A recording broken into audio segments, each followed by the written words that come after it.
जयपुर में आज क्या कुछ हुआ आप देखिए हमारे साथ। जी हाँ, समाचार वही जो आप देखना चाहे। जयपुर एयरपोर्ट पर भी कोरोना का खतरा बढ़ने लग गया है। जयपुर एयरपोर्ट पर सोमवार को 2 कोरोना पॉजिटिव मरीज यात्रा करके जयपुर पहुंचे। पॉजिटिव यात्रियों के जयपुर पहुंचने के बाद जयपुर एयरपोर्ट पर हड़कंप मच गया। एक व्यक्ति एयर इंडिया की फ्लाइट में बेंगलुरु से आया था। जांच में कोरोना पॉजिटिव निकला। इसके कुछ देर बाद ही एक और यात्री एयर एशिया की फ्लाइट में हैदराबाद से आया था। जांच में कोरोना संक्रमित आने के बाद उन यात्रियों को तुरंत एम्बुलेंस से निजी अस्पताल भिजवाया गया। इसके बाद एयरपोर्ट को सैनिटाइज किया गया।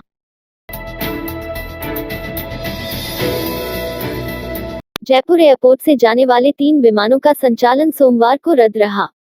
इसके चलते यात्रियों को परेशानी का सामना करना पड़ा। एयरलाइन ने इसके पीछे यात्री भार कम होने का कारण बताया है। जानकारी के अनुसार जयपुर एयरपोर्ट से जाने वाली फ्लाइट का संचालन आए दिन रद्द हो रहा है।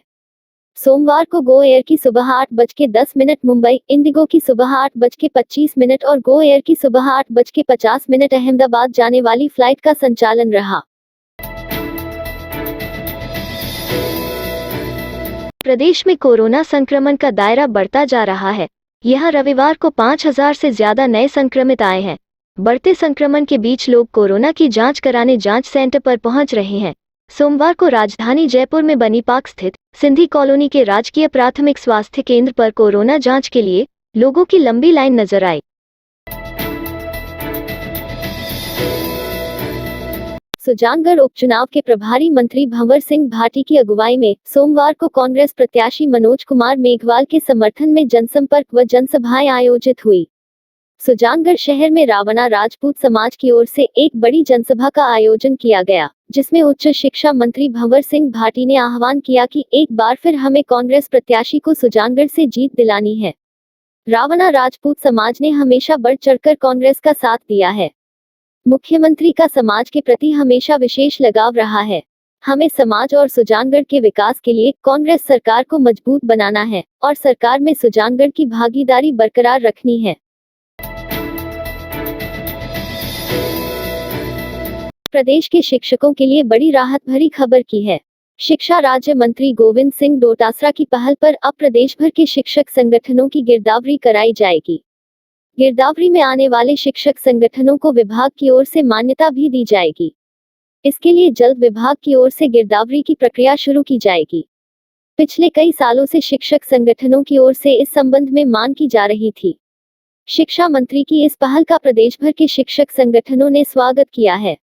इससे कागजी संगठनों पर भी प्रतिबंध लग सकेगा और शिक्षकों की समस्याओं का आसानी से समाधान भी हो सकेगा। गिरदावरी के बाद शिक्षा विभाग की ओर से संगठनों को विभागीय मान्यता भी जारी की जाएगी।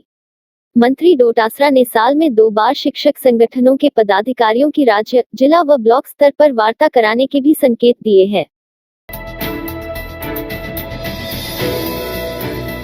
बच्चों में खेल गतिविधियों को बढ़ावा देने व सड़क सुरक्षा के प्रति जागरूकता बढ़ाने के उद्देश्य से कोगटा फाउंडेशन की ओर से लक्ष्य रोड सेफ्टी अंडर 15 क्रिकेट प्रतियोगिता का आगाज 14 अप्रैल 2021 से होने जा रहा है, जिसमें 8 टीमें भाग ले रही है। इसी कड़ी में सोमवार को बाल आयोग अध्यक्ष संगीता बेनीवाल ने क्रिकेट प्रतियोगिता के पोस्टर, टी शर्ट एवं ट्रॉफी का विमोचन किया। इस मौके पर बेनीवाल ने कहा कि लॉकडाउन के दौरान बच्चे खेलों से दूर हो गए थे, ऐसे में इस तरह की प्रतियोगिताएं बच्चों को प्रोत्साहित करेंगी। All India medical students association के राष्ट्रीय अध्यक्ष भरत बेनीवाल के नेतृत्व में बेरोजगार अभ्यर्थी भर्ती कम्युनिटी हेल्थ ऑफिसर भर्ती परीक्षा की फाइनल वरीयता सूची जारी करने को लेकर स्वास्थ्य भवन पर धरना दे रहे हैं। बेरोजगार अभ्यर्थियों में भर्ती में देरी को लेकर रोष है। उदयपुर जिले के भींडर में एक दर्दनाक हादसे में 4 लोगों की मौत पर पूर्व डिप्टी सीएम सचिन पायलट ने दुख जताया है। पायलट ने ट्वीट कर कहा कि उदयपुर जिले के भींडर में हुई सड़क दुर्घटना में 4 लोगों की मृत्यु होने का समाचार बेहद दुखद एवं दुर्भाग्यपूर्ण है। इस कठिन घड़ी में मेरी गहरी संवेदनाएं मृतकों के परिजनों के साथ हैं। ईश्वर दिवंगत आत्माओं को शांति एवं घायलों को शीघ्र स्वास्थ्य लाभ प्रदान करें।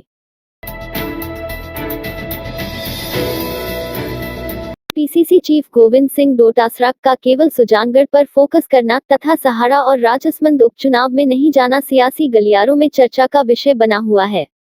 चर्चा इस बात की है कि आखिर प्रदेश कांग्रेस के अध्यक्ष होने के बावजूद डोटासरा ने सहाड़ा और राजसमंद से दूरी क्यों बनाई हुई है, जबकि तीनों ही सीटों पर हार और जीत की सबसे ज्यादा जिम्मेदारी उन्हीं की होगी। उपचुनाव में पार्टी की हार और जीत गोविंद सिंह डोटासरा के राजनीतिक भविष्य भी तय करेगी। डोटासरा 30 मार्च को नामांकन दाखिल करने के दौरान ही सहाड़ा और राजसमंद में जनसभा को संबोधित करने गए थे। उसके बाद से डोटासरा एक बार भी सहाड़ा और राजसमंद नहीं गए हैं, जबकि दोनों ही सीटों पर उनके सजातीय वोटों की बहुतायत है। पीसीसी चीफ गोविंद सिंह डोटासरा के नाथी के बड़े बयान के बाद भाजपा नेता राजेंद्र राठौड़ के खाला का बड़ा बयान पर सियासत गर्मा गई है।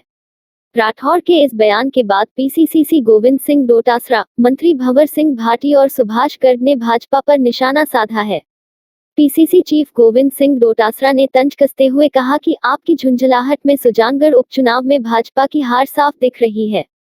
वैसे आपके प्रचार के भी क्या कहने, पिछले सभी उपचुनाव जहां आपको जिम्मेदारी मिली वहां भाजपा की हार हुई और कुछ ऐसा ही सुजानगढ़ में होने जा रहा है। परिवहन मंत्री प्रताप सिंह खाचरियावास ने राज्य में वैक्सीन की कमी को लेकर केंद्र सरकार और प्रधानमंत्री नरेंद्र मोदी पर निशाना साधा।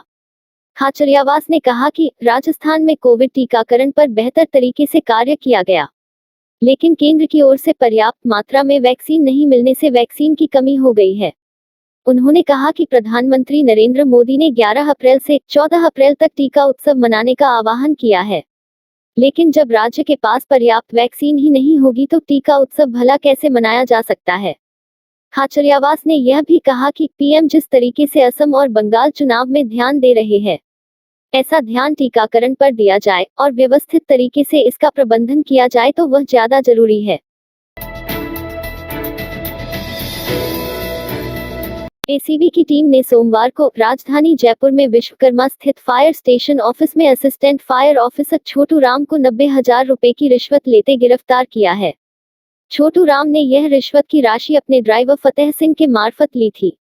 एसीबी के एडिशनल एसपी संजीव ने बताया कि हॉस्पिटल के संचालक ने शिकायत दी थी कि उसके हॉस्पिटल के लिए assistant fire officer Chhotu Ram 1 lakh रुपए की घूस मांग रहा है। सत्यापन के दौरान आरोपी ने 10,000 रुपए ले लिए थे। इसके बाद एसीबी की टीम ने सोमवार को ट्रैप कार्रवाई करते हुए 90,000 की रिश्वत लेते छोटू राम और फतेह सिंह को गिरफ्तार कर लिया। स्थानीय निकायों में दिव्यांग जनों को सुगम एवं बाधा रहित आवागमन की सुविधा मुहैया करवाने के लिए सुविधाएं विकसित की जाएंगी।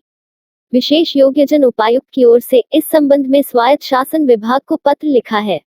इसके बाद डीएलबी निदेशक एवं विशिष्ट सचिव दीपक मंडी में सभी नगर निगमों के आयुक्त, नगर परिषद एवं नगर पालिकाओं के अधिशासी अधिकारियों को निर्देशित करते हुए कहा है कि निकायों में आने वाले दिव्यांग जनों को सुगम एवं बाधा रहित आवागमन की सुविधा विकसित करने के संबंध में आवश्यक कार्य किया जाए, ताकि दिव्यांग जन अधिकार अधिनियम 2016 की धारा 3 एवं धारा 45 में वर्णित प्रावधानों के अनुसार सुविधा मुहैया करवाई जाना सुनिश्चित करें। अभी फिलहाल निकायों में आने वाले दिव्यांगजनों को सुगम आवागमन की सुविधाएं नहीं मिलने के कारण परेशानी का सामना करना पड़ता है। आईएएस की एक और जल्द ही तबादला सूची आने की संभावना है। गतों दिनों 67 आईएएस के तबादले किए गए थे, लेकिन कुछ ने नए स्थान पर ज्वाइन नहीं किया है। ऐसे में अब चर्चा है कि एक छोटी ट्रांसफर लिस्ट जल्द जारी हो सकती है। गत दिनों जारी की गई सूची में बाड़मेर कलेक्टर हृदेश शर्मा, जयपुर संभागीय आयुक्त जितेंद्र उपाध्याय, उदयपुर संभागीय आयुक्त दिनेश यादव ने अभी ज्वाइन नहीं किया है। जेडीए सचिव नथमल डिडेल ने भी ज्वाइन नहीं किया। इन अधिकारियों ने नए स्थान पर ज्वाइन करने में असमर्थता जताते हुए निजी कारणों का हवाला भी दिया है, जिससे सरकार को अवगत करा दिया गया है। सरिस्का टाइगर रिजर्व में वन्य जीवों के कई रोचक नजारे पर्यटकों को मंत्रमुग्ध कर देते हैं। पिछले दिनों कुछ ऐसा ही एक दृश्य देखने को मिला, जहां एक टाइगर पानी की तलाई में अपनी प्यास बुझाता हुआ दिखाई दिया, जिसे पेड़ पर बैठा पैंथर टकटकी लगाए देखता रहा। इन दृश्यों को देख सफारी कर रहे पर्यटक रोमांचित हो गए। अक्सर इस तरह के दृश्य सामने आने से सरिस्का टाइगर रिजर्व के प्रति लोगों को रुझान बढ़ता जा रहा है। मुख्यमंत्री अशोक गहलोत ने डूंगरपुर के देवड़ा में नया तहसील कार्यालय खोलने तथा बनकोड़ा एवं आबरी में नवीन उप तहसील कार्यालय खोलने के प्रस्ताव को मंजूरी दी है। मुख्यमंत्री की इस स्वीकृति से लोगों को राजस्व संबंधी कार्यों में आसानी होगी और स्थानीय स्तर पर ही उनके यह कार्य संपादित हो सकेंगे। देश में कोरोना के बढ़ते संक्रमण को देखते हुए पुलिस लगातार सख्ती कर रही है। कोरोना गाइडलाइन की पालना करने के लिए कमिश्नरेट पुलिस ने नाकाबंदी लगाकर सख्ती करना शुरू कर दिया है। जो भी व्यक्ति कोरोना वायरस की पालना नहीं करेगा, उसके खिलाफ पुलिस कार्रवाई करेगी। एडिशनल पुलिस कमिश्नर द्वितीय राहुल प्रकाश ने बताया कि नाकाबंदी पॉइंट कर्फ्यू के कारण बढ़ाए गए हैं। कोरोना गाइडलाइन की पालना सुनिश्चित कराई जा रही है। इस रात की सुबह नहीं होती जब तक हाथ में उसकी गर्माहट नहीं होती। चाय का प्याला, अखबार साथ पुराना है, मिट्टी से जोड़ता है। खबरों की खुशबू से सारा घर महकता है। हर रंग में ढला कहानियों से किस्सों तक ले जाता है बेरोक टोक। देश के हर हिस्से तक ये हकीकत का आईना है, ख्वाबों को सच करके दिखाता है। दैनिक नवज्योति, आपके लिए, आपके साथ। ये थे आज के मुख्य समाचार। विस्तार से जानने के लिए पढ़ते रहिए दैनिक नवज्योति। दैनिक नवज्योति के YouTube चैनल को सब्सक्राइब करें और ताज़ा अपडेट के लिए बेल आइकॉन दबाएं।